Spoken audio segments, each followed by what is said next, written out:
કોર્ટમાં ચાલતા એએમટીએસ તંત્ર દ્વારા એક વિવાદિત નિર્ણય લેવામાં આવ્યો છે। અમદાવાદમાં પ્રદૂષણ નિયંત્રણ અને 2036ની ઓલિમ્પિક ગેમ્સના આયોજનને ધ્યાનમાં રાખીને 1000 નવી ઇલેક્ટ્રિક એસી બસો લાવવાનું આયોજન કરવામાં આવ્યું।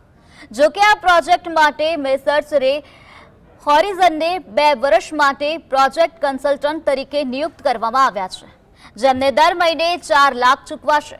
તંત્ર પહેલેથી જ આર્થિક સંકટમાં હોવા છતાં 2 વર્ષ સુધી કન્સલ્ટન્ટ પાછળ આટલો મોટો ખર્ચ કરવાના નિર્ણય સામે સવાલો ઊભા થયા છે। તંત્રના આ વૈભવી ખર્ચ સામે વિવાદ જાગ્યો છે કે પ્રોજેક્ટ કન્સલ્ટન્ટની ખરેખર શું જરૂર છે।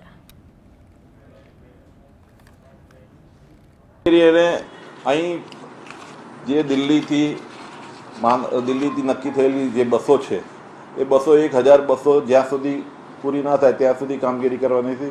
એની બસોની ફિટનેસ, બસોનું ઇલેક્ટ્રિફિકેશન, બસોનું અહીંથી જે પીએમ આખું કમાન્ડ રૂમ બનાવવાનું છે એ કમાન્ડ રૂમની બધી વ્યવસ્થા કરવી, પછી 15 એની જવાબદારી મજબૂત કાર્યક્ષમ દોરસ્મન મોનિટરિંગ સિસ્ટમ ઊભી કરી અધિકારી અને ઓપરેટર દ્વારા શરતોની આવશ્યકતા જે પાલન કરવાનું છે, અગત્યનું કામ છે એ કરવાનું છે।